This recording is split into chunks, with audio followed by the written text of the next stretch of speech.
Les attaques des sites pétroliers par les Israéliens qui ont surpris les Américains, selon le média Axios, Gérard Vespierre. Ça veut dire qu'il y a des actions qui sont faites indépendamment des uns des autres. Alors, si vous voulez, ce qui vient d'être fait à Téhéran, c'est une intervention sur la logistique des gardiens de la Révolution. Les dépôts sont près de l'aéroport national, et donc l'aéroport national, ça veut dire le contrôle des gardiens de la Révolution. Tous les vols qui étaient historiquement vers Damas pour accompagner le développement du Hezbollah étaient dans ce circuit-là.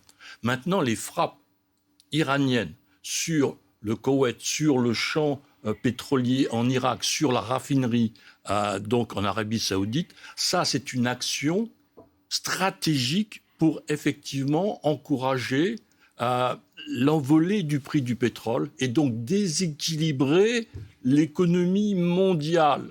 Voilà la clé, voilà le chantage que le pouvoir iranien met en place pour dire aux Américains et aux Israéliens, si vous ne reculez pas, si vous n'arrêtez pas, eh bien regardez le processus dans lequel nous sommes enclenchés. Donc ils ont commencé effectivement des interventions, je dirais marginales, mais symboliques.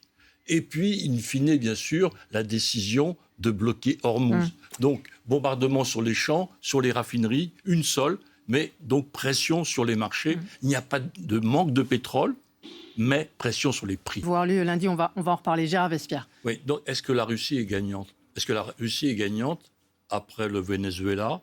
Est-ce que la Russie est gagnante après Cuba qui s'annonce ? Est-ce que la Russie est gagnante après la fuite de Bachar al-Assad à Moscou et maintenant le déclin de son allié iranien ?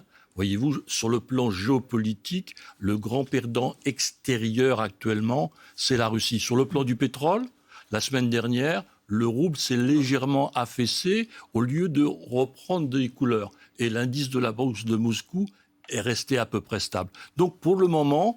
Oui, ça peut prendre du temps, les sanctions financières. Oui, mais la guerre peut s'arrêter aussi dans les prochaines semaines. Si on n'est pas effectivement dans une durée longue, la Russie ne pourra pas gagner. Autre pays à prendre en compte, la Chine. Le ministre chinois des Affaires étrangères, Wang Yi, a déclaré aujourd'hui que la guerre au Moyen-Orient, je le cite, n'aurait jamais dû avoir lieu et a refusé un retour à la loi de la jungle. Donc la Chine confrontée à l'impact sur ses importations de pétrole avec le blocage du détroit d'Ormuz. Elle peut rentrer aussi en ligne dans ce conflit. Elle a beaucoup d'intérêt à 40% des besoins pétroliers de la Chine viennent du Moyen-Orient. Donc là, la Chine a besoin, dans les prochaines semaines, de solutions énergétiques. Et elle a demandé à ses raffineries d'arrêter d'exporter du gazole, par exemple, de façon à le garder pour le marché domestique. Donc, voyez-vous, là, il y a effectivement un impact sur l'ensemble de l'Asie, parce que aussi bien le Japon que la Corée